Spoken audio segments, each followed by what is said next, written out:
So ಇವತ್ತು Bigg Boss ನ big breaking news ನ ತಗೊಂಡು ನಾನು Karnataka state pollution control ಬೋರ್ಡ್ನವರು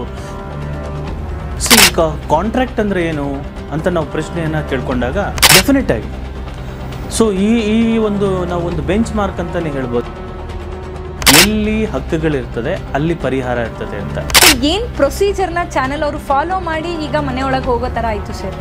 no emotion, lawyers no emotions, only. Hi hello ನಮಸ್ಕಾರ, welcome to connect Kannada YouTube channel. ನಾನು ನಿಮ್ಮ ಯಶಸ್ವಿನಿ ಮಾಸ್ಟರ್ ಆನಂದ್. ಸೊ ಇವತ್ತು ಬಿಗ್ ಬಾಸ್ನ ಬಿಗ್ ಬ್ರೇಕಿಂಗ್ ನ್ಯೂಸ್ನ ತಗೊಂಡು ನಾನು ಬಂದಿದ್ದೀನಿ. ಹೌದು, ಬಿಗ್ ಬಾಸ್ ಈಗಾಗಲೇ ಸ್ಟಾಪ್ ಆಗಿ ಮತ್ತೆ ರೀಸ್ಟಾರ್ಟ್ ಆಗಿದೆ. ಸೊ ಇದು ನನ್ನ ಪ್ರಕಾರ, ನನಗೆ ಗೊತ್ತಿರೋ ಹಾಗೆ ಇಂಡಿಯಲ್ಲೇ ಅಲ್ಲ, ನಮ್ಮ ಇಡೀ ಜಗತ್ತಲ್ಲೇ ಬಿಗ್ ಬಾಸ್ ಮನೆ ಒಳಗೆ ಪೊಲೀಸ್ ಅವರು ಹೋಗಿ ಬಿಗ್ ಬಾಸ್ ಕಂಟೆಸ್ಟೆಂಟ್ಸ್ನ ಆಚೆ ತಂದಿರೋದು ಇತಿಹಾಸದಲ್ಲೇ ಇಲ್ಲ.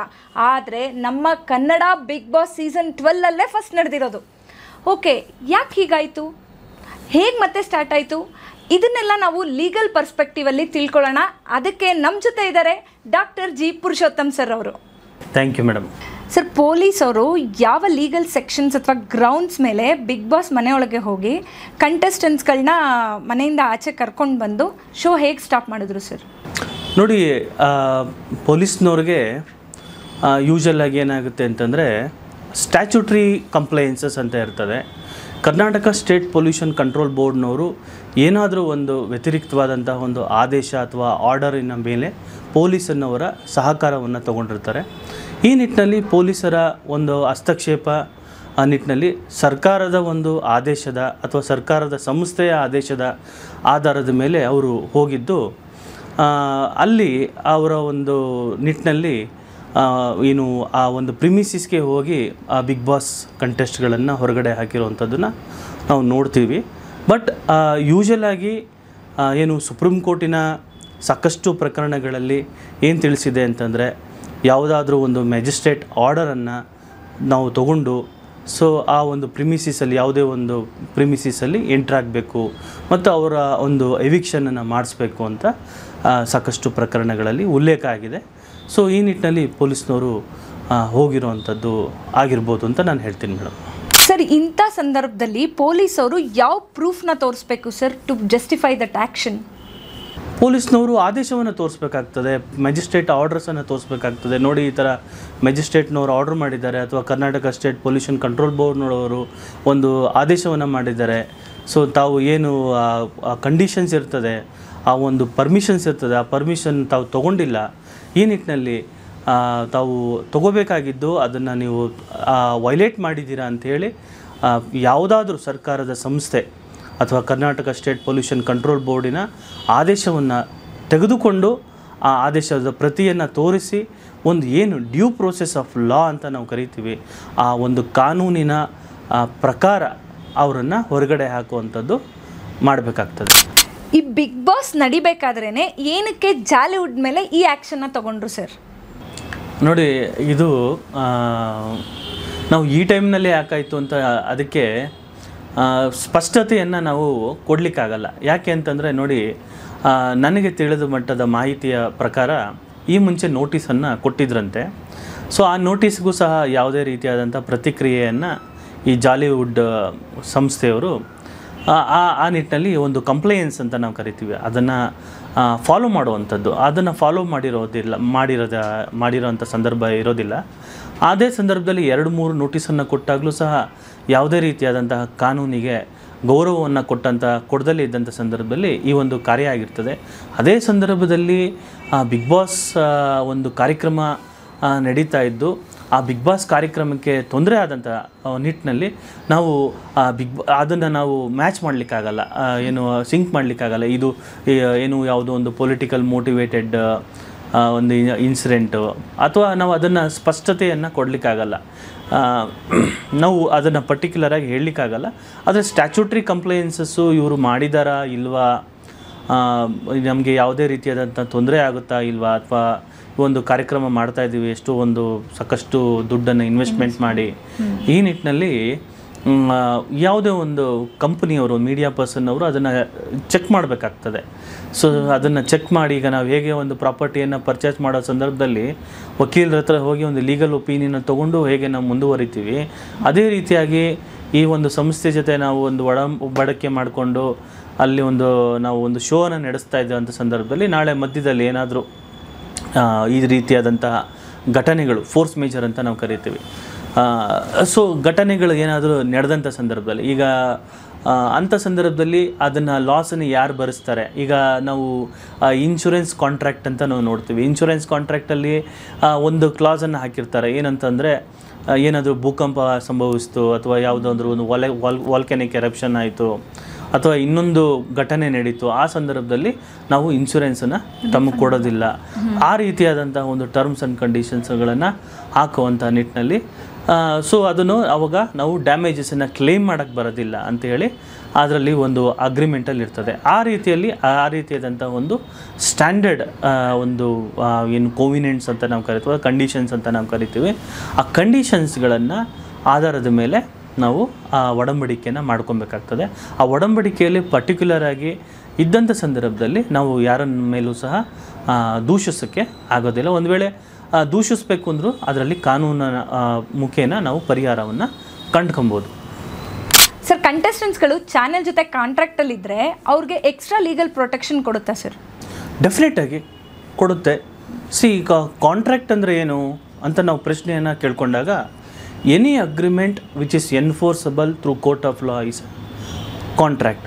ಸೊ ಅಗ್ರಿಮೆಂಟು ವ್ಯಾಲಿಡ್ ಅಗ್ರಿಮೆಂಟನ್ನು ಮಾಡಿಕೊಂಡಿದ್ದೆ ಆದಲ್ಲಿ ಆ ಒಂದು ಅಗ್ರಿಮೆಂಟಲ್ಲಿ ರೈಟ್ಸ್ ಆ್ಯಂಡ್ ಆಬ್ಲಿಗೇಷನ್ಸನ್ನು ಆಫ್ ದಿ ಕಂಟೆಸ್ಟೆಂಟ್ಸ್ ಅದ್ರ ಬಗ್ಗೆ ಉಲ್ಲೇಖ ಇದ್ದಂಥ ಸಂದರ್ಭದಲ್ಲಿ ಅವರು ಖಂಡಿತವಾಗ್ಲೂ ಸಹ ಆ ಕಂಟೆಸ್ಟೆಂಟ್ಸ್ಗೆ ಅಥವಾ ಏನು ಟೆನೆಂಟಾಗಿ ಒಂದು ಬಿಗ್ ಬಾಸ್ ಅನ್ನೋ ಒಂದು ಸಂಸ್ಥೆ ಅವರು ಟೆನೆನ್ಸಿಯ ಜಾಗದಲ್ಲಿದ್ದು ಆ ಸಂದರ್ಭದಲ್ಲಿ ಅವರು ಪ್ರಕರಣವನ್ನು ದಾಖಲಿಸಿ ಅವರು ಡ್ಯಾಮೇಜಸನ್ನು ಕ್ಲೇಮ್ ಮಾಡ್ಕೊಬೋದು.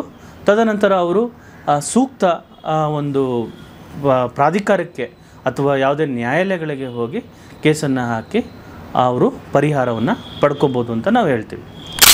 ಇನ್ಸಿಡೆಂಟ್ ನಡೆದಾಗ ಚಾನೆಲ್ಗೆ ಏನು ಲೀಗಲ್ ಪ್ರೊಟೆಕ್ಷನ್ ಇರುತ್ತೆ ಸರ್? ನೋಡಿ, ಮೀಡಿಯಾ ರೆಸ್ಪಾನ್ಸಿಬಿಲಿಟಿ ಅನ್ನೋ ನಿಟ್ಟಿನಲ್ಲಿ ನಮ್ಮ ದೇಶದಲ್ಲಿ ಯಾವುದೇ ರೀತಿಯಾದಂತಹ ಒಂದು ಅಚ್ಚುಕಟ್ಟಾದಂತಹ ಪಾಲಿಸಿಗಳಾಗಲಿ ಅಥವಾ ರೆಗ್ಯುಲೇಷನ್ಸ್ ಆಗಲಿ ನಾವು ನೋಡಲಿಕ್ಕಿಲ್ಲ. ಸೊ ಈ ನಿಟ್ಟಿನಲ್ಲಿ ಮೀಡಿಯಾ ರೆಗ್ಯುಲೇಷನ್ಸ್ ನಿಟ್ಟಿನಲ್ಲಿ ಸಂವಿಧಾನ ಏನು ನಮಗೆ ಏನು ರೈಟ್ ಟು ಪ್ರೈವಸಿ ಅಂತ ಏನು ಕೊಟ್ಟಿದೆ, ಆ ನಿಟ್ಟಿನಲ್ಲಿ ಅದನ್ನು ಪ್ರಶ್ನೆ ಮಾಡ್ಬೋದು ಅಂತ ನಾನು ಹೇಳ್ತೀನಿ. ಕಾಂಟ್ರಾಕ್ಟ್ನ ಮಹತ್ವವೇನು ಸರ್? ಅದು ಕಾನ್ಸ್ಟಿಟ್ಯೂಷನಲ್ ಅಥವಾ ಕ್ರಿಮಿನಲ್ ಲಾಗಿಂತ ಇಂಪಾರ್ಟೆನ್ಸಾ? ನೋಡಿ, ಕಾಂಟ್ರಾಕ್ಟ್ ಅನ್ನೋದು ಕಾನೂನಿನ ಅಡಿಯಲ್ಲಿ ಮಾಡಿಕೊಳ್ಳುವಂತಹ ಒಂದು ವ್ಯವಸ್ಥೆ. ಈಗ ನಾವು ಕಾಂಟ್ರಾಕ್ಟೇ ಮಾಡ್ಕೊಳ್ಳಲಿಲ್ಲ ಅಂತಂದರೆ ಅದಕ್ಕೆ ಲೀಗಲ್ ಎನ್ಫೋರ್ಸಬಿಲಿಟಿ ಇರೋದಿಲ್ಲ. ಈಗ ನಾನು ಯಾರಿಗೊಬ್ಬರಿಗೆ ಹಣವನ್ನು ಕೊಡ್ತೀನಿ, ಹಣವನ್ನು ಕೊಟ್ಟಾದ ನಂತರ ನೋಡಪ್ಪ ನೀನು ಹಿಂದಿರಿಗಿಸ್ಬೇಕಪ್ಪ ಅಂತ ಹೇಳ್ತೀನಿ, ಸರಿ ಸರ್ ಹಿಂದಿರಿಸ್ತೀನಿ ಅಂತ ಹೇಳ್ತಾರೆ. ಸೊ ಆ ನಿಟ್ಟಿನಲ್ಲಿ ಅವನು ಹಿಂದಿರುಗಿಸ್ಲಿಲ್ಲ ಅಂತಂದರೆ, ಸೊ ನೋಡಪ್ಪ ನೀನು ನಿನಗೂ ಮಾತುಕತೆ ಆಗಿತ್ತು, ನೀನು ಹಣ ನನ್ನ ಕಡೆಯಿಂದ ಪಡ್ಕೊಂಡಿದ್ಯಾ, ಹಣವನ್ನು ಹಿಂದಿರುಗಿಸ್ಬೇಕಾಗಿತ್ತು, ಹಿಂದಿರುಗಿಸಪ್ಪ ಅಂತ ಕೇಳಿದಾಗ ಇಲ್ಲ ನೀವು ಯಾರು ಅಂತಲೇ ನನಗೆ ಗೊತ್ತಿಲ್ಲ ಅಂತ ಹೇಳ್ಬಿಡ್ತಾನು. ಅದೇ ನಾನೊಂದು ಅಗ್ರಿಮೆಂಟನ್ನು ಮಾಡ್ಕೊತೀನಿ, ಅಗ್ರಿಮೆಂಟನ್ನು ರಿಜಿಸ್ಟ್ರೇಷನ್ ಮಾಡಿಕೊಂಡು ಅವನಿಗೆ ಹಣವನ್ನು ಕೊಡಬೇಕಾದ್ರೆ ಅವನ ಕಡೆಯಿಂದ ಒಂದು ಸೆಕ್ಯೂರಿಟಿ ಚೆಕ್ಕನ್ನು ತಗೋತೀನಿ ಅಥವಾ ಒಂದು ಹ್ಯಾಂಡ್ ಲೋನ್ ಅಗ್ರಿಮೆಂಟನ್ನು ಮಾಡಿಕೊಂಡು ಅದನ್ನು ರಿಜಿಸ್ಟ್ರೇಷನ್ ಮಾಡಿಕೊಂಡು ಹಣವನ್ನು ಅವನು ಕೊಟ್ಟು ಆ ವ್ಯಕ್ತಿ ಏನಾದರೂ ನನಗೆ ಹಣವನ್ನು ಹಿಂದಿರುಗಿಸ್ತಲೇ ಇದ್ದಂಥ ಸಂದರ್ಭದಲ್ಲಿ ನಾನು ಅವನ ಮೇಲೆ ಪ್ರಕರಣವನ್ನು ದಾಖಲೆ ಮಾಡಿ ನನ್ನ ಹಣವನ್ನು ಕಾನೂನಿನ ಮುಖೇನ ಪಡ್ಕೋಬೋದು. ಅದೇ ರೀತಿಯಲ್ಲಿ ಯಾವುದಾದ್ರೂ ಒಂದು ಸಂಸ್ಥೆ, ಈ ಬಿಗ್ ಬಾಸ್ ಅನ್ನೋ ಒಂದು ಸಂಸ್ಥೆ, ಆ ಸಂಸ್ಥೆ ಒಂದು ಕಾಂಟ್ರಾಕ್ಟನ್ನು ಮಾಡಿಕೊಂಡಿದ್ದು ಆ ಓನರ್ ಜೊತೆಗೆ, ಪ್ರಿಮಿಸಿಸ್ ಓನರ್ ಜೊತೆಗೆ ಮಾಡಿಕೊಂಡಿದ್ದು, ಪ್ರಿಮಿಸಿಸ್ ಓನರ್ಗೆ ಯಾವುದೇ ಥರ ಒಂದು ಸರ್ಕಾರದ ಮಾನ್ಯತೆಯನ್ನು ಅಥವಾ ಪರ್ಮಿಷನ್ಸನ್ನು ತೊಗೊಂಡಲೇ ಅಥವಾ ಯಾವುದಾದ್ರೂ ಒಂದು ಕ್ಲಿಯರ್ ಈ ಸ್ಟ್ಯಾಚ್ಯೂಟ್ರಿ ಕಂಪ್ಲೈನ್ಸಸ್ ಅಂತ ನಾವೇನು ಕರಿತೀವಿ, ಈಗ ವಾಟರ್ ಬೋರ್ಡಿಂದ ತೊಗೋಬೇಕಾಗ್ತದೆ. ಈಗ ಏನು ಎನ್ವಿರಾನ್ಮೆಂಟಲ್ ಲಾ ಅಂತಂದಾಗ ಅದರಲ್ಲಿ ನಮಗೆ ವಾಟರ್ ಪ್ರಿವೆನ್ಷನ್ ಬರ್ತದೆ, ವಾಟರ್ ಪ್ರಿವೆನ್ಷನ್ ಬರ್ತದೆ, at the same time air prevention and pollution ಬರ್ತದೆ. ಸೊ ಈ ನಿಟ್ಟಿನಲ್ಲಿ ಅದಕ್ಕೆ ಸಂಬಂಧಪಟ್ಟಂತಹ ಕೆಲವೊಂದು ಮಾನದಂಡಗಳನ್ನು ಫಾಲೋ ಮಾಡಬೇಕಾಗ್ತದೆ. ಅದಕ್ಕೆ ಸಂಬಂಧಪಟ್ಟಂತಹ ಒಂದು ಪರ್ಮಿಷನ್ಸನ್ನು ತೊಗೋಬೇಕಾಗ್ತದೆ ಪೊಲ್ಯೂಷನ್ ಕಂಟ್ರೋಲ್ ಬೋರ್ಡಿಂದ. ಆ ಪರ್ಮಿಷನ್ಸನ್ನು ತೊಗೊಂಡಲ್ಲೇ ಇರೋವಂಥದ್ದು ತಪ್ಪು ಯಾರ್ದಾಗ್ತದೆ ಅಂದರೆ ಜಾಲಿವುಡ್ದಾಗ್ತದೆ. ಸೊ ಆ ನಿಟ್ಟಿನಲ್ಲಿ ಜಾಲಿವುಡ್ಗೆ ಟೆನೆಂಟ್ ಆಗಿ ಬಂದಂತಹ ಒಂದು ಸಂಸ್ಥೆ ಏನು ಬಿಗ್ ಬಾಸ್ ಅನ್ನೋ ಸಂಸ್ಥೆ, ಆ ನಿಟ್ಟಿನಲ್ಲಿ ಆ ಒಂದು ಕಾಂಟ್ರಾಕ್ಟ್ ಬೇಸಿಸ್ ಮೇಲೆ ನಿಂತ್ಕೊಳ್ಳೋದಾದರೆ ಆ ಕಾಂಟ್ರಾಕ್ಟ್ಗೆ ಎಲ್ಲ ರೀತಿಯಾದಂತಹ ಕಾನೂನಿನ ಮಾನ್ಯತೆ ಇರ್ತದೆ. ಆ ಒಂದು ಕಾಂಟ್ರಾಕ್ಟು ವ್ಯಾಲಿಡ್ ಕಾಂಟ್ರಾಕ್ಟ್ ಆದಂಥ ಸಂದರ್ಭದಲ್ಲಿ ಮಾತ್ರ ಸೊ ಅವರು ಪರಿಹಾರವನ್ನು ಪಡ್ಕೊಬೋದು ಅಂತ ಹೇಳ್ತೀನಿ. ಕಂಟೆಸ್ಟೆಂಟ್ಸ್ಗಳು ಮೀಡಿಯಾ ಹೌಸ್ ಮೇಲೆ ಡಿಫಾರ್ಮೇಷನ್ ಅಥವಾ ಪ್ರೈವಸಿ ಬ್ರೀಚ್ ಕೇಸ್ ಹಾಕ್ಬೋದಾ ಸರ್? ಖಂಡಿತವಾಗ್ಲೂ ಹಾಕ್ಬೋದು.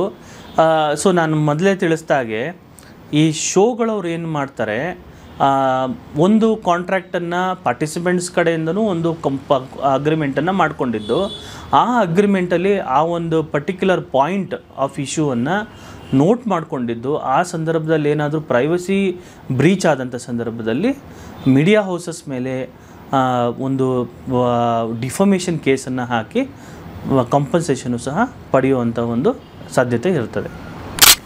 ಸರ್, ಈ ಘಟನೆ ಫ್ಯೂಚರ್ ರಿಯಾಲಿಟಿ ಶೋಸ್ಗೂ ಎಕ್ಸಾಂಪಲ್ ಆಗ್ಬೋದಾ ಸರ್? ಡೆಫಿನೆಟ್ ಆಗಿ.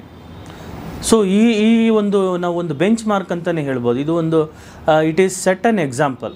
ಈ ಒಂದು ಏನು ಶೋ ಇದೆ ಇದು ಒಂದು ಎಕ್ಸಾಂಪಲ್ನ ಸೆಟ್ ಮಾಡ್ತು ಅಂತ ನಾವು ಹೇಳೋದ್ರಲ್ಲಿ ತಪ್ಪಾಗಲಾರ್ದು.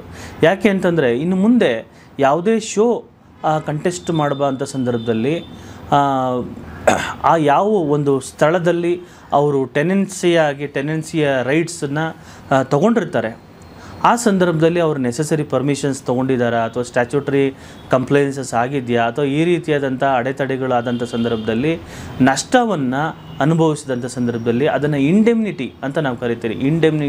ಯಾರು ಅದನ್ನು ಇಂಡೆಮ್ನಿಫೈ ಮಾಡ್ತಾರೆ, ಅದು ನಷ್ಟವನ್ನು ಪರಿಹಾರ ಯಾರು ಭರಿಸ್ತಾರೆ ಅನ್ನೋ ನಿಟ್ಟಿನಲ್ಲೆಲ್ಲ ಸಪ್ರೇಟಾಗಿ ಒಂದು ಅಗ್ರಿಮೆಂಟಲ್ಲಿ ಅಥವಾ ಕಾಂಟ್ರಾಕ್ಟಲ್ಲಿ ಅದನ್ನು ನಿಗದಿಪಡಿಸಿದರೆ ಅಥವಾ ಅದನ್ನು ಇನ್ವೋಕ್ ಮಾಡಿದರೆ ಅಗ್ರಿಮೆಂಟಲ್ಲಿ ಖಂಡಿತವಾಗೂ ಅದರಲ್ಲಿ ನಾವು ಪರಿಹಾರವನ್ನು ಪಡ್ಕೊಬೋದು. ನೋಡಿ, ಇಲ್ಲಿ ನಾವು ಅರ್ಥ ಮಾಡ್ಕೊಬೇಕಾಗಿರೋದೇನು ಅಂತಂದರೆ ಎಲ್ಲಿ ಹಕ್ಕುಗಳಿರ್ತದೆ ಅಲ್ಲಿ ಪರಿಹಾರ ಇರ್ತದೆ ಅಂತ. ಅದರಲ್ಲಿ ಯಾವ ಹಕ್ಕುಗಳು ಸಾರ್ ಅಂತ ನೀವು ಪ್ರಶ್ನೆಯನ್ನು ಕೇಳಿದ್ರೆ ಅದು ಕಾನೂನಾತ್ಮಕ ಹಕ್ಕುಗಳು. ನಿಮ್ಮ ಕಾನೂನಾತ್ಮಕ ಹಕ್ಕುಗಳು ಚ್ಯುತಿಯಾದಂಥ ಸಂದರ್ಭದಲ್ಲಿ ನಿಮಗೆ ಪರಿಹಾರ ಸಿಗ್ತದೆ. ಸೊ ಆ ನಿಟ್ಟಿನಲ್ಲಿ ಯಾವುದೇ ಕಾಂಟ್ರಾಕ್ಟನ್ನು ನೀವು ಕಾನೂನಾತ್ಮಕವಾಗಿ ಮಾಡಿಕೊಂಡಿದ್ದು, ಆ ನಿಟ್ಟಿನಲ್ಲಿ ನಿಮ್ಮ ಹಕ್ಕುಗಳು ಅದರಲ್ಲಿ ಉಲ್ಲೇಖ ಆಗಿದ್ದು, ಆ ಉಲ್ಲೇಖದ ಹಕ್ಕುಗಳು ಚ್ಯುತಿಯಾದಂಥ ಸಂದರ್ಭದಲ್ಲಿ ತಾವು ಆ ನಿಟ್ಟಿನಲ್ಲಿ ನ್ಯಾಯಾಲಯಗಳಿಗೆ ಮೊರೆ ಹೋಗಿ ಅಲ್ಲಿ ಪರಿಹಾರವನ್ನು ಕಂಡುಕೊಬೋದು ಅಂತ ನಾನು ಹೇಳ್ತೀನಿ. ಸರ್, ಕೋರ್ಟ್ಸು ಇಂಥ ರಿಯಾಲಿಟಿ ಶೋ ಕಾಂಟ್ರವರ್ಸಿನ ಹೇಗೆ ನೋಡುತ್ತೆ ಸರ್? ನೋಡಿ, ಕೋರ್ಟು ಅಂದಾಗ court is always a neutral body. ಕೋರ್ಟು ಯಾವತ್ತೂ ಸಹ ಜಡ್ಜ್ಮೆಂಟಲ್ ಆಗೋದಿಲ್ಲ. ಕಾನೂನಿಗೆ ಯಾವುದೇ ಒಂದು ಎಮೋಷನ್ ಇರೋದಿಲ್ಲ. Law has no emotions. Law is always rational ಅಂತ ಹೇಳಿ. ಅಂದರೆ ಈಗ ಯಾವುದೇ ಒಂದು ಆರೋಪಿಯನ್ನು ಮ್ಯಾಜಿಸ್ಟ್ರೇಟ್ ಅವ್ರ ಮುಂದೆ ಕರ್ಕೊಂಬಂದಾಗ ಆ ಆರೋಪಿಯನ್ನು ಒಬ್ಬ ಕ್ರಿಮಿನಲ್ ಆಗಿ ನೋಡಬಾರ್ದು, ಒಬ್ಬ ಇನ್ನೋಸೆಂಟಾಗಿ ಕಾಣಬೇಕು ಅಂತ ಹೇಳಿ ಕಾನೂನು ಹೇಳುತ್ತೆ. ಒಂದು ತತ್ವವನ್ನು ಹೇಳುತ್ತೆ. ಕಾನೂನು ತತ್ವವನ್ನು ಬೋಧನೆ ಮಾಡುತ್ತೆ. ಕಾನೂನು ಕೇವಲ ಏನು ಲಾ ಆ್ಯಂಡ್ ಆರ್ಡ್ರಿಂದ ಏನು ಆ ಒಂದು ಸೊಸೈಟಿಯಲ್ಲಿ ಲಾ ಆ್ಯಂಡ್ ಆರ್ಡ್ರನ್ನ ಕಾಪಾಡಬೇಕು ಅಂತ ಅಲ್ಲ ಸೃಷ್ಟಿಯಾಗಿರುವಂಥದ್ದು. ಸೊ ಕಲ್ಯಾಣಕ್ಕೋಸ್ಕರ ಕಾನೂನು ಸೃಷ್ಟಿಯಾಗಿರುವಂಥ ನಿಟ್ಟಿನಲ್ಲಿ ನ್ಯಾಯಾಲಯಗಳು ಒಂದು ನ್ಯಾಯದ ವ್ಯವಸ್ಥೆಯನ್ನು, ಒಂದು ಒಂದು ವಿಲೇವಾರಿಯನ್ನು ಮಾಡುವಂಥ ಜವಾಬ್ದಾರಿಯನ್ನು ಹೊಂದಿರ್ತದೆ. ಈ ನ್ಯಾಯದ ವಿಲೇವಾರಿ ಮಾಡೋ ಸಂದರ್ಭದಲ್ಲಿ ಯಾವುದೇ ವ್ಯಕ್ತಿಯನ್ನು ಯಾವುದೇ ಒಂದು ಪ್ರಿಜುಡಿಸ್ ಇಲ್ದಲೆ, ಯಾವುದೇ ಒಂದು ಪೂರ್ವ ಭಾವನೆ ಇಲ್ದಲೆ ನೋಡ್ತದೆ. ಈ ನಿಟ್ಟಿನಲ್ಲಿ ಅದು ಒಬ್ಬ ಫಿಲಮ್ ಸ್ಟಾರ್ ಆಗಿರ್ಬೋದು ಅಥವಾ ಆ್ಯಕ್ಟರ್ ಆಗಿರ್ಬೋದು, ಆ್ಯಕ್ಟ್ರೆಸ್ ಆಗಿರ್ಬೋದು, ಅಥವಾ ಎಷ್ಟೇ ಪ್ರಭಾವಿಯ ಒಂದು ರಾಜಕಾರಣಿ ಆಗಿರ್ಬೋದು, ಎಲ್ಲರನ್ನೂ ಸರಿಸಮಾನವಾಗಿ ನೋಡ್ತದೆ. ಸೊ ಈ ಬಂಧದಲ್ಲಿ ಯಾವುದೇ ಥರ ತಾರತಮ್ಯ ಮಾಡೋದಿಲ್ಲ. ನಾವೇನು ಪ್ರಿನ್ಸಿಪಲ್ ಆಫ್ ನ್ಯಾಚುರಲ್ ಜಸ್ಟಿಸ್ ಅಂತ ನಾವು ಕರಿತೀವಿ, ಅಂದರೆ ಸ್ವಾಭಾವಿಕ ನ್ಯಾಯ ಅಂತ ಕರಿತೀವಿ. ಸ್ವಾಭಾವಿಕ ನ್ಯಾಯದ ಒಂದು ಮೊದಲ ನಿಯಮ ಯಾವುದು ಅಂತಂದರೆ ಪ್ರಿನ್ಸಿಪಲ್ ಆಫ್ ಬಯಾಸ್ ಅಂತ ನಾವು ಕರಿತೀವಿ. ಪ್ರಿನ್ಸಿಪಲ್ ಆಫ್ ಬಯಾಸ್ ಅಂತಂದರೆ ಯಾರಿಗೂ ಸಹ ತಾರತಮ್ಯ ಮಾಡೋ ಹಾಗಿಲ್ಲ ಅಂತೇಳಿ ಎಲ್ಲರನ್ನೂ ಸರಿಸಮಾನವಾಗಿ ನೋಡಬೇಕು ಅನ್ನೋ ನಿಟ್ಟಿನಲ್ಲಿ ಅದು ನ್ಯಾಯಾಲಯಗಳು ಏನು ಮಾಡ್ತವೆ, ನಾನ್ ಜಡ್ಜ್ಮೆಂಟಲ್ ಆಗಿ ನೋಡ್ತದೆ. ಇವರು ಮೀಡಿಯಾ ಪರ್ಸನ್ಸು ಅಥವಾ ಇವರು ಬಿಗ್ ಬಾಸ್ನವರು ಅಥವಾ ಇವರು ಮಹಾದೊಡ್ಡ ಆ್ಯಕ್ಟ್ರು ಅಥವಾ ಆ್ಯಕ್ಟ್ರೆಸ್ಸು ಇವರು ಪ್ರಭಾವಿ ರಾಜಕಾರಣಿ ಅಥವಾ ಇವರು ಬಹಳಷ್ಟು ಒಳ್ಳೆ ಕಾರ್ಯಗಳನ್ನು ಈ ಮುಂಚೆ ಮಾಡ್ತಾಯಿದ್ರು, ಹಾಗಾಗಿ ಇವರು ತಪ್ಪು ಮಾಡಿದರೂ ಸಹ ನಾವು ಬಿಟ್ಬಿಡಬೇಕು ಅನ್ನೋ ನಿಟ್ಟಿನಲ್ಲಿ ಕಾನೂನು ನೋಡೋದಿಲ್ಲ. ಹಾಗಾಗಿ ಕೋರ್ಟ್ ಎಸ್ ನೋ ಎಮೋಷನ್, ಲಾ ಎಸ್ ನೋ ಎಮೋಷನ್ಸ್, ಓನ್ಲಿ ಲಾ ಆ್ಯಸ್ ರ್ಯಾಷನಲ್ ಅಂತ ನಾವು ಕರಿತೀವಿ. ರ್ಯಾಷನಲ್ ಅಂತಂದರೆ ಅದು ತರ್ಕಬದ್ಧವಾಗಿ ಒಂದು ಲಾಜಿಕಲ್ ಕನ್ಕ್ಲೂಷನನ್ನು ಕೊಡ್ತದೆ ಹೊರತು ಅದಕ್ಕೆ ಯಾವುದೇ ರೀತಿಯಾದಂಥ ಭಾವನೆಗಳು ಇರೋದಿಲ್ಲ, ಕೋರ್ಟ್ಗೆ ಭಾವನೆಗಳಿರೋದಿಲ್ಲ. ಹಾಗಾಗಿ ನ್ಯಾಯಾಧೀಶರಿಗೂ ಸಹ, ಗೌರವಾನ್ವಿತ ನ್ಯಾಯಾಧೀಶರಿಗೂ ಸಹ ಯಾವುದೇ ವ್ಯಕ್ತಿ ಮೇಲೆ ಒಂದು ವೈಯಕ್ತಿಕವಾದಂತಹ ಯಾವುದೇ ಒಂದು ತಾರತಮ್ಯ ಆಗಲಿ ಅಥವಾ ಭೇದ ಭಾವ ಆಗಲಿ ಇರೋದಿಲ್ಲ, ಎಲ್ಲರನ್ನು ಸರಿಸಮಾನವಾಗಿ ನೋಡುವಂಥದ್ದು ಆಗ್ತದೆ. ಸೊ ಈ ನಿಟ್ಟಿನಲ್ಲಿ ಯಾರೇ ಆಗಿರಲಿ, ಕಕ್ಷಿದಾರರು ಯಾರೇ ಆಗಿರಲಿ, ಸೊ ಅವ್ರಿಗೆ ಒಂದು ನ್ಯಾಯ ಪ್ರದಾನ ಮಾಡೋ ನಿಟ್ಟಿನಲ್ಲಿ ಯಾವುದೇ ರೀತಿಯಾದಂಥ ಬಯಾಸ್ ಮಾಡೋದಿಲ್ಲ, ಯಾವುದೇ ರೀತಿಯಾದಂಥ ತಾರತಮ್ಯ ಮಾಡೋದಿಲ್ಲ, ಎಲ್ರಿಗೂ ಸರಿ ಸಮಾನದ ಒಂದು ಅವಕಾಶವನ್ನು ಕೊಡ್ತದೆ.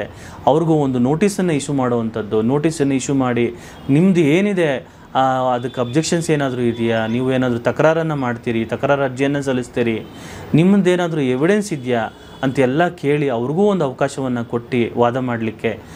ತದನಂತರ ಕಾನೂನಿನ ತತ್ವಗಳು ಏನು ಹೇಳ್ತದೆ, ಸಂವಿಧಾನ ಏನು ಹೇಳ್ತದೆ ಅನ್ನೋ ನಿಟ್ಟಿನಲ್ಲಿ ಒಂದು ತರ್ಕಬದ್ಧವಾದಂತಹ ಒಂದು ನ್ಯಾಯ ಪ್ರದಾನ ವ್ಯವಸ್ಥೆಯನ್ನು ನ್ಯಾಯಾಲಯಗಳು ಮಾಡಿರ್ತದೆ. ಆ ಒಂದು ನ್ಯಾಯಾಲಯಗಳು ಅಂದಾಗ ಅದೊಂದು ಸಿಸ್ಟಮ್, ಏನು ಒಂದು ವ್ಯವಸ್ಥೆ ಅಂತ ನಾವು ಹೇಳ್ಬೋದು. ಸೊ ಆ ವ್ಯವಸ್ಥೆಯಲ್ಲಿ ಯಾವುದೇ ರೀತಿಯಾದಂತಹ ಈ ಥರ ಒಂದು ಬಯಾಸ್ ಇರೋದಿಲ್ಲ. ಸರಿ, ಈ ಘಟನೆ ಮಿಸ್ಯೂಸ್ ಆಫ್ ಪೊಲೀಸ್ ಪವರ್ ಅಂತ ಕಾಣಬೇಕಾ ಅಥವಾ ನೆಸೆಸರಿ ಲೀಗಲ್ ಇಂಟರ್ವೆನ್ಷನ್ ಅಂತನಾ? ನೋಡಿ, police R the agents of the law. Police R the agents of the law. ಇಲ್ಲಿ ಅನ್ಲಾಫುಲ್ ಇಂಟರ್ಫೆರೆನ್ಸ್ ಆಗಿದೆ ಅನ್ನೋ ನಿಟ್ಟಿನಲ್ಲಿ ಒಂದು ಹೈಕೋರ್ಟ್ನಲ್ಲಿ ಒಂದು ರಿಟ್ ಅರ್ಜಿಯನ್ನು ಸಹ ಹಾಕಿರ್ತಾರೆ. ಸೊ ಈ ನಿಟ್ಟಿನಲ್ಲಿ ಹೈಕೋರ್ಟು ನಿರ್ಧಾರವನ್ನು ಮಾಡಬೇಕಾಗ್ತದೆ, it is an unlawful intervention ಅಂತ ಹೇಳಿ. ಸೊ ಇದು ನ್ಯಾಯಾಲಯದ ಒಂದು ಅಂಗಳದಲ್ಲಿ ಈ ಒಂದು ಇಶ್ಯೂ ಇರೋದ್ರಿಂದ ಅದು ಅನ್ಲಾಫುಲ್ ಎವಿಕ್ಷನ್ನ ಅಥವಾ ಲಾಫುಲ್ ಎವಿಕ್ಷನ್ನ ಅನ್ನೋ ನಿಟ್ಟಿನಲ್ಲಿ ಸೊ ನ್ಯಾಯಾಲಯಗಳು ತೀರ್ಪನ್ನು ಕೊಡಬೇಕಾಗ್ತದೆ. ಸೊ ಒಂದು ವೇಳೆ ಏನಾದರೂ ನೆಸಸರಿ ಪರ್ಮಿಷನ್ಸ್ ಇದ್ದು ಎಲ್ಲ ರೀತಿಯಾದಂಥ ಸ್ಟ್ಯಾಚ್ಯೂಟ್ರಿ ಕಂಪ್ಲೇನ್ಸಸ್ ಆಗಿದ್ದು ಸಹ ಪೊಲೀಸ್ನವರು ಬಂದು ಏಕಾಏಕಿ ಆ ಎವಿಕ್ಷನನ್ನು, ಅಲ್ಲಿದ್ದಂತಹ ಕಂಟೆಸ್ಟ್ಗಳನ್ನು ಹೊರಹಾಕಿರುವಂಥದ್ದು ಕಾನೂನು ಬಾಹಿರ ಅನ್ನೋದು ನ್ಯಾಯಾಲಯಗಳಲ್ಲಿ ಸಾಬೀತುಪಡಿಸಿದ್ರೆ ಸೊ ನ್ಯಾಯಾಲಯ ಒಂದು ಪರಿಹಾರವನ್ನು ಕಂಟೆಸ್ಟೆಂಟ್ಸ್ಗೆ ನೀಡ್ತದೆ. ಫ್ಯೂಚರ್ ಕಂಟೆಸ್ಟೆಂಟ್ಸ್ ಮತ್ತು ಪ್ರೊಡ್ಯೂಸರ್ಸ್ಗೆ ನೀವು ಯಾವ ಲೀಗಲ್ ಅಡ್ವೈಸ್ ಕೊಡ್ತೀರಾ ಇಂತಹ ಸಮಸ್ಯೆ ಅವಾಯ್ಡ್ ಮಾಡಬೇಕಾದ್ರೆ? ನೋಡಿ, ಕಂಟೆಸ್ಟೆಂಟ್ಸು ತುಂಬ ಕ್ಲಿಯರ್ ಆಗಿರಬೇಕಾಗ್ತದೆ ಮತ್ತು ಪ್ರೊಡ್ಯೂಸರ್ಸು ಭಾಳಷ್ಟು ಕ್ಲಿಯರ್ ಆಗಿರಬೇಕಾಗ್ತದೆ. ತಾವು ಯಾವ ಒಂದು ಪ್ರಿಮಿಸಿಸಲ್ಲಿ ಈ ರೀತಿಯಾದಂಥ ಶೋಗಳನ್ನು ಮಾಡುವಂಥ ಸಂದರ್ಭದಲ್ಲಿ ಆ ಪ್ರಿಮಿಸಿಸಿನ ಓನರ್ ಸರ್ಕಾರದ ಮಾನ್ಯತೆಯನ್ನು ಪಡೆದಿರ್ತಾರೆ. ಸರ್ಕಾರದ ಒಂದು ನಿಯಮಗಳೇನಿರ್ತದೆ, ಪೊಲ್ಯೂಷನ್ ಕಂಟ್ರೋಲ್ ಬೋರ್ಡ್ ನಿಯಮಗಳಾಗಿರ್ಬೋದು ಅಥವಾ ಏನು ಫೈರ್ ಡಿಪಾರ್ಟ್ಮೆಂಟಿನ ನಿಯಮಗಳಾಗಿರ್ಬೋದು ಅಥವಾ ಯಾವುದೇ ರೀತಿಯಾದಂತಹ ಆ ಕ್ಷೇತ್ರದ ಏನು ಲೋಕಲ್ ಅಥಾರಿಟಿ ಪರ್ಮಿಷನ್ಸ್ ಅಂತ ನಾವು ಕರಿತೀವಿ, ಆ ನಿಟ್ಟಿನಲ್ಲಿ ಆ ಪರ್ಮಿಷನ್ಸ್ ಎಲ್ಲ ತೊಗೊಂಡಿದೆಯಾ ಅಂತ ನಾವು ಪ್ರೊಡ್ಯೂಸರ್ಸು ಅದನ್ನು ನೋಡಿಕೊಂಡು ಮಾಡಬೇಕಾಗ್ತದೆ. ನಮ್ಮಲ್ಲಿ ಒಂದು ಕಾನೂನಲ್ಲಿ ಬೈಯರ್ ಶುಡ್ ಬಿ ಬಿವೇರ್ ಅಂತ ನಾವು ಕರಿತೀವಿ, ಕೇವೆಟ್ ಎಂಟಾರ್ ಅಂತ ಕರಿತೀವಿ. ಅಂದರೆ ನೀನು ಏನಾದರೂ ಒಬ್ಬ ಗ್ರಾಹಕನಾಗಿದ್ದು ಒಂದು ವಸ್ತುವನ್ನು ಖರೀದಿ ಮಾಡೋ ಸಂದರ್ಭದಲ್ಲಿ ನೀನು ಎಚ್ಚರಿಕೆಯಿಂದ ನೀನು ಖರೀದಿಯನ್ನು ಮಾಡಬೇಕು. ಆ ಒಂದು ಹೊಣೆಗಾರಿಕೆ ಆ ಗ್ರಾಹಕನ ಮೇಲೆ ಇರ್ತದೆ. ಅದೇ ರೀತಿಯಲ್ಲಿ ತಾವು ಯಾವುದೇ ಒಂದು ಶೋವನ್ನು ಮಾಡಬೇಕಾದ್ರೆ ತಾವು ಆ ಒಂದು ಕನಿಷ್ಠ ಮಟ್ಟದ ಒಂದು ಕಾನೂನಿನ ಒಂದು ಜ್ಞಾನವನ್ನು ಪಡ್ಕೊಂಡು ಅಥವಾ ಲೀಗಲ್ ಎಕ್ಸ್ಪರ್ಟ್ಸನ್ನು ಕಾಂಟ್ಯಾಕ್ಟ್ ಮಾಡಿ ನಮಗೆ ಯಾವುದೇ ರೀತಿಯ ತೊಂದರೆ ಆಗುತ್ತಾ ನಾಳೆ ಏನು ಯಾವುದಾದ್ರೂ ಒಂದು ಸಂದರ್ಭದಲ್ಲಿ ಡ್ಯಾಮೇಜಸ್ ಆದಂಥ ಸಂದರ್ಭದಲ್ಲಿ ನಾವು ಅದರಿಂದ ಹೇಗೆ ಪಾರಾಗ್ಬೋದು, ಹೇಗೆ ಅದನ್ನು ಸಮಸ್ಯೆಯನ್ನು ಬಗೆಹರಿಸ್ಕೊಬೋದು ಅನ್ನೋ ನಿಟ್ಟಿನಲ್ಲಿ ಕ್ಲಾರಿಟಿಯನ್ನು ತಗೊಂಡು ವಕೀಲರನ್ನು ಸಂಪರ್ಕಿಸಿ ತದನಂತರ ಮುಂದುವರಿಯುವಂಥದ್ದು ಆಗಬೇಕಾಗತ್ತೆ. ಇದು ಹೇಗೆ ಅಂತಂದರೆ, ಈಗ ಯಾವುದೋ ಒಂದು ಸೈಟನ್ನು ಪರ್ಚೇಸ್ ಮಾಡ್ದಂಗೆ, ಸೈಟನ್ನು ಪರ್ಚೇಸ್ ಹೆಂಗೆ ಮಾಡ್ತೀವಿ ನಾವು? ಸೊ ಏಕಾಏಕಿ ಹೋಗ್ತೀವಿ, ಹೌದೇನಪ್ಪ ನಿನ್ನ ಖಾತಾ ನಿನ್ನ ಹೆಸರಲ್ಲಿದೆಯಾ, ತೋರಿಸು ನನಗೆ, EC ತೋರಿಸು, ಎಲೆಕ್ಟ್ರಿಸಿಟಿ ಬಿಲ್ ತೋರಿಸು ಅಂತ ಹೇಳಿ ನಾವು ಏಕಾಏಕಿ ಆ ಲೇಔಟ್ ರಿಜಿಸ್ಟ್ರೇಷನ್ ಆಗಿದೆಯಾ, ಲೇಔಟ್ ಕನ್ವರ್ಷನ್ ಆಗಿದೆಯಾ ಅಂತ ನಾವೇನು ಚೆಕ್ಕೇ ಮಾಡಲ್ಲ. ಸೊ ಅಥವಾ ವಕೀಲರನ್ನು ಸಂಪರ್ಕಿಸಲ್ಲ, ಏಕಾಏಕಿ ಹೋಗಿ ಆ ಒಂದು ಬಿಸ್ನೆಸ್ ಟ್ರಾನ್ಸಾಕ್ಷನನ್ನು ಮಾಡಿ ತದನಂತರ ನಮ್ಗೆ ಗೊತ್ತಾಗ್ತದೆ ಆ ಲೇಔಟ್ಗೆ ಏನು ಯಾವುದೇ ರೀತಿಯಾದಂತಹ ಅಪ್ರೂವ್ಡ್ ಒಂದು ಪರ್ಮಿಷನ್ ಇಲ್ಲ ಅಂತ ಗೊತ್ತಾಗ್ತದೆ, ಅಥವಾ ಆ ಒಂದು ಏನು ಪ್ರಾಪರ್ಟಿ ಇರ್ತದೆ ಅದು ಕನ್ವರ್ಷನ್ ಆಗಿಲ್ಲ from agriculture to non agriculture ಪರ್ಪಸ್ಗೆ ಅನ್ನೋದು ಗೊತ್ತಾಗುತ್ತೆ. ತದನಂತರ ಒಂದು ಲೀಗಲ್ ಕಾಂಪ್ಲೆಕ್ಸಿಟಿಲಿ ಸಿಗಾಕ್ಕೊತೀವಿ. ಅದೇ ರೀತಿಯಲ್ಲಿ ನೋಡಿ, ಈ ಸಮಾಜ ಏನಿದೆಯಲ್ಲ, ಈ ಸಮಾಜದಲ್ಲಿ ಪ್ರತಿಯೊಂದು ಸಂಸ್ಥೆ, ಪ್ರತಿಯೊಂದು ಕ್ರಿಯೆ ಎಲ್ಲವೂ ಸಹ ಕಾನೂನಿನ ಆಧಾರದ ಮೇಲೆ ನಡೀತಾ ಇರುತ್ತೆ. ನಮಗೆ ಗೊತ್ತಿರೋದಿಲ್ಲ ಅಷ್ಟೇ. ಈ ಕಾನೂನು ಹೇಗೆ ಅಂತಂದರೆ, ಗಾಳಿಯ ರೂಪದಲ್ಲಿ, ಗಾಳಿ ಕಣ್ಣಕ್ಕೆ ಕಾಣಿಸಲ್ಲ, ಆದರೆ ಗಾಳಿ ಬೀಸಿದಾಗ ನಮ್ಗೆ ಗೊತ್ತಾಗುತ್ತೆ. ಅದೇ ರೀತಿಯಲ್ಲಿ ಪ್ರತಿಯೊಂದು ಸಹ ಒಂದು ಮನುಷ್ಯನ ಎಲ್ಲ ಕ್ರಿಯೆ, ಮನುಷ್ಯನ ಈ ಸಮಾಜದ ಎಲ್ಲ ಒಂದು ವ್ಯವಸ್ಥೆ ಸಹ ಕಾನೂನಿನ ಆಧಾರದ ಮೇಲೆ ರಚನೆ ಆಗಿರ್ತದೆ. ಹಾಗಾಗಿ ಕಾನೂನಿನ ತಿಳುವಳಿಕೆ ಎಲ್ರಿಗೂ ಬೇಕಾಗ್ತದೆ. ಈ ನಿಟ್ಟಿನಲ್ಲಿ ವಕೀಲರನ್ನು ಸಂಪರ್ಕಿಸುವಂಥದ್ದು ಕಾರ್ಯ ಪ್ರೊಡ್ಯೂಸರ್ಸ್ ಮಾಡಬೇಕು ಇನ್ನು ಮುಂದೆ. ಮತ್ತು ಕಂಟೆಸ್ಟೆಂಟ್ಸು ಸಹ ತಮ್ಮ ಒಂದು ಹಕ್ಕುಗಳ ಬಗ್ಗೆ ಒಂದು ಅರಿವು ಇರಬೇಕಾಗ್ತದೆ. ನಾಳೆ ಒಂದೇನಾದರೂ ಈ ಥರ ಆದಂಥ ಸಂದರ್ಭದಲ್ಲಿ ಯಾವುದ್ಯಾವುದೋ ಕಮಿಟ್ಮೆಂಟ್ಗಳನ್ನು ಒಪ್ಕೊಂಡಿರ್ತಾರೆ, ಕೆಲಸ ಕಾರ್ಯಗಳನ್ನು ಬಿಟ್ಟು ಬಂದು ಈ ಥರ ಒಂದು ಶೋಗಳಲ್ಲಿ ಪಾರ್ಟಿಸಿಪೇಟ್ ಮಾಡ್ತಾ ಇರ್ತಾರೆ. ಅಂಥ ಸಂದರ್ಭದಲ್ಲಿ ಮಧ್ಯದಲ್ಲಿ ಈ ಥರ ಒಂದು ಶೋ ನಿಂತೋದಾಗ ಒಂದು ಕಡೆ ಅವರ ಕೆಲಸ, ಒಂದು ಕಮಿಟ್ಮೆಂಟು ಸಹ ಕಂಪ್ಲೀಟ್ ಆಗಲ್ಲ, ಇದು ಕಡೆ ಈ ಶೋನೂ ಸಹ ರನ್ ಆಗಲ್ಲ. ಅಂಥ ಸಂದರ್ಭದಲ್ಲಿ ಸಾಕಷ್ಟು ನಷ್ಟವನ್ನು ಅನುಭವಿಸುವಂಥ ಒಂದು ಪರಿಸ್ಥಿತಿ ಬರ್ತದೆ. ಆ ಸಂದರ್ಭದಲ್ಲಿ ನಾವು ಏನು ಮಾಡ್ಬೋದು, ನಾವು ಯಾರನ್ನು ಕಾಣ್ಬೋದು, ಈ ರೀತಿಯಲ್ಲಿ ಆ ವಿಚಾರವಾಗಿ ಒಂದು ಅಗ್ರಿಮೆಂಟ್ಗಳನ್ನು ಮಾಡ್ಕೊಳ್ಳುವಂಥದ್ದು, ಅಥವಾ ಒಂದು ಕರಾರನ್ನು ಮಾಡ್ಕೊಳ್ಳುವಂಥದ್ದು, ಅಥವಾ ಒಂದು MOUವನ್ನು ಮಾಡ್ಕೊಳ್ಳುವಂಥದ್ದು, ಅದೆಲ್ಲ ಮಾಡಿಕೊಂಡು ಮುಂದುವರಿಬೇಕಾಗ್ತದೆ. ಇಂಡಿಯಾದಲ್ಲಿ ರಿಯಾಲಿಟಿ ಶೋಸ್ಗಾಗಿ ಮೀಡಿಯಾ ಲಾಗ್ ಗೈಡ್ಲೈನ್ಸ್ ಮಾಡಬೇಕಾಗತ್ತೆ ಅಂತ ನೀವು ಭಾವಿಸ್ತೀರಾ ಸರ್? ಖಂಡಿತವಾಗ್ಲೂ ನೋಡಿ, ಮೀಡಿಯಾ ಗೈಡ್ಲೈನ್ಸು ಬಹಳ ಅವಶ್ಯಕತೆ ಇದೆ. ಯಾಕೆಂತಂದರೆ ನೋಡಿ, ಒಂದು ಗಾಡಿ ಹೋಗ್ತಾ ಇರ್ತದೆ, ಅದಕ್ಕೆ ಬ್ರೇಕ್ ಇಲ್ಲ ಅಂತಂದರೆ ಆಕ್ಸಿಡೆಂಟ್ ಆಗೋವಂಥ ಒಂದು ಸಂಭವ ಇರ್ತದೆ. ಅಥವಾ ಒಂದು ಯಾವುದೇ ಒಂದು ಸ್ಪೀಡ್ ಬ್ರೇಕರ್ ಅಥವಾ ಒಂದು ಹಂಪು ರೋಡ್ನಲ್ಲಿ ಇಲ್ಲ ಅಂತಂದರೆ ಅಲ್ಲಿ ಅಚಾತುರ್ಯ ಆಗುವಂಥ ಒಂದು ಸಂಭವ ಇರ್ತದೆ. ಸೊ ಹಾಗಾಗಿ ಗೈಡ್ಲೈನ್ಸ್ ಆ್ಯಂಡ್ ನಾರ್ಮ್ಸ್ ಅದು ಮೀಡಿಯಾಗೆ ಅಂತಲ್ಲ, ಪ್ರತಿಯೊಂದಕ್ಕೂ ಸಹ ಬೇಕಾಗ್ತದೆ. ಸೊ ಈ ನಿಟ್ಟಿನಲ್ಲಿ ಮೀಡಿಯಾ ಗೈಡ್ಲೈನ್ಸು ಒಂದು ರಿಯಾಲಿಟಿ ಶೋವನ್ನು ಮಾಡ್ತಾ ಇರೋವಂಥ ಸಂದರ್ಭದಲ್ಲಿ ಒಂದು ಗೈಡ್ಲೈನ್ಸ್ಗಳ ಇದ್ದಂಥ ಸಂದರ್ಭದಲ್ಲಿ, ಒಂದು ಯಾವುದೋ ಒಂದು ಸ್ಟ್ಯಾಂಡರ್ಡ್ ಆಪ್ರೇಟಿಂಗ್ ಪ್ರೊಸೀಜರ್ ಇದ್ದಂಥ SOPಗಳಿದ್ದಂಥ ಸಂದರ್ಭದಲ್ಲಿ ಅದಕ್ಕೆ ಆ ನಿಟ್ಟಿನಲ್ಲಿ ಕಾರ್ಯವನ್ನು ನಡೆಸುವಂಥ ಸಂದರ್ಭದಲ್ಲಿ ಯಾವುದೇ ರೀತಿಯಾದಂಥ ಒಂದು ಅಡಚಣೆ ಉಂಟಾದಂಥ ಸಂದರ್ಭದಲ್ಲಿ ಅದಕ್ಕೆ ಪರಿಹಾರವನ್ನು ಸಹ ಆ ಒಂದು ಡಿಸ್ಪ್ಯೂಟ್ ರೆಸಲ್ಯೂಷನ್ ಹೇಗೆ ಮಾಡುವಂಥದ್ದು ಆ ನಿಟ್ಟಿನಲ್ಲೂ ಸಹ ಒಂದು ಗೈಡ್ಲೈನ್ಸ್ ಇದ್ದರೆ ಭಾಳಷ್ಟು ಸುಲಭವಾಗ್ತದೆ ಅಂತ ನಾನು ಭಾವಿಸ್ತೇನೆ. ಈಗ ನೋಡಿ, ಟ್ರಾಫಿಕ್ ರೂಲ್ಸ್ ಇದೆ. ಟ್ರಾಫಿಕ್ ರೂಲ್ಸಿಂದ ಏನು ಸರ್ ಪ್ರಯೋಜನ ಅಂತ ಪ್ರಶ್ನೆ ಕೇಳಿದ್ರೆ, ಟ್ರಾಫಿಕ್ ರೂಲ್ಸಿಂದ ಆಕ್ಸಿಡೆಂಟ್ಗಳು ಕಡಿಮೆ ಆಗ್ತದೆ. ನೀನು ಸಿಗ್ನಲ್ ಬಿದ್ದಾಗ ನಿಲ್ಲಿಸ್ತೀನಿ, ಆ ಕಡೆಯಿಂದ ಬರುವಂಥ ವ್ಯಕ್ತಿ ಏನು ಮಾಡ್ತಾನೆ, ಅವನು ಸಲೀಸಾಗಿ ಹೋಗ್ತಾನೆ. ಸೊ ನೀವು ಸಿಗ್ನಲ್ ಬಿದ್ದಂಥ ಸಂದರ್ಭದಲ್ಲಿ ನೀವು ಸಲೀಸಾಗಿ ನೀವು ಹೋಗ್ತೀರಿ. ಸೊ ಒಂದು ವೇಳೆ ಟ್ರಾಫಿಕ್ ರೂಲ್ಸೇ ಇಲ್ಲ ಅಂತಂದರೆ ಏನಾಗ್ತದೆ, ಅಲ್ಲಿ ಒಂದು ಘರ್ಷಣೆ ಆಗ್ತದೆ. ಸೊ ಅದು ಒಂದು ಚಯೋಸನ್ನ ನಿರ್ಮಾಣ ಮಾಡ್ತದೆ. ಆ ಚಯೋಸ್ ನಿರ್ಮಾಣ ಆಗಬಾರ್ದು ಅಂತಂದರೆ ಒಂದು ಗೈಡ್ಲೈನ್ಸ್ ಬೇಕಾಗ್ತದೆ, ಒಂದು ನಾರ್ಮ್ಸ್ ಬೇಕಾಗ್ತದೆ, ಒಂದು ಕಾನೂನು ಬೇಕಾಗ್ತದೆ. ಸೊ ಈ ನಿಟ್ಟಿನಲ್ಲಿ ರಿಯಾಲಿಟಿ ಶೋಗಳನ್ನು ನಡೆಸೋ ಸಂದರ್ಭದಲ್ಲೂ ಸಹ ಕಾನೂನುಗಳು ಬೇಕು ಅಂತ ನಾನು ಭಾವಿಸ್ತೇನೆ. ಲಾಸ್ಟ್ ಕ್ವೆಶ್ಚನ್ನು, ಈಗಾಗಲೇ ಬಿಗ್ ಬಾಸ್ ಕಂಟೆಸ್ಟೆಂಟ್ಸ್ ಎಲ್ಲ ಮನೆ ಒಳಗೆ ಹೋಗಿದ್ದಾರೆ. ಸೊ ಏನು ಪ್ರೊಸೀಜರ್ನ ಚಾನಲ್ ಅವರು ಫಾಲೋ ಮಾಡಿ ಈಗ ಮನೆ ಒಳಗೆ ಹೋಗೋ ಥರ ಆಯಿತು ಸರ್? ತಾತ್ಕಾಲಿಕವಾಗಿ ಅವರು ಕಂಪ್ಲೇಂಟ್ಸನ್ನು ಮಾಡಿ, ಇಷ್ಟು ದಿನದೊಳಗೆ ಕಂಪ್ಲೇಂಟ್ಸನ್ನು ಮಾಡಿ ಯಾವ ನೆಸೆಸರಿ ಪರ್ಮಿಷನ್ಸನ್ನು ತೊಗೋಬೇಕಾಗ್ತದೆ. ಆ ನಿಟ್ಟಿನಲ್ಲಿ ಆ ಪರ್ಮಿಷನ್ಸನ್ನು ತಗೊಳ್ಳೋ ಒಂದು ಕಂಡೀಷನ್ ಮೇಲೆ, ಒಂದು ಷರತ್ತಿನ ಮೇಲೆ ಒಂದು ತಾತ್ಕಾಲಿಕವಾದಂತಹ ಒಂದು ಪರ್ಮಿಷನನ್ನು ನೀಡಲಾಗಿದೆ. ಆ ನಿಟ್ಟಿನಲ್ಲಿ ಎಲ್ಲರೂ ಸಹ ಮತ್ತೆ ಅದು ಶೋ ಶುರುವಾಗಿದೆ ಅಂತ ನಾನು ಹೇಳ್ತೀನಿ. Sir, thank you so much. ಇಷ್ಟೊತ್ತು ನಮ್ಮ ಜೊತೆ ಇದ್ದು ನಮ್ಮ ಕನೆಕ್ಟ್ ಕನ್ನಡ ಚಾನಲ್ಗೆ ಒಂದು ಲಾ ಅವೇರ್ನೆಸ್ನ ಕೊಟ್ಟಿದ್ದಕ್ಕೆ ತುಂಬ ಹೃದಯದ ಧನ್ಯವಾದಗಳು ಸರ್. Thank you so much.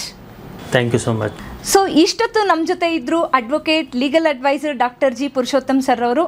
ಈ ಸ್ಪೆಷಲ್ ಎಪಿಸೋಡ್ ಹೇಗೆ ಅನ್ನಿಸ್ತು ಅಂತ ನಿಮ್ಮ ಕಮೆಂಟ್ಸ್ ಮೂಲಕ ನಮಗೆ ತಿಳಿಸಿ. Thank you.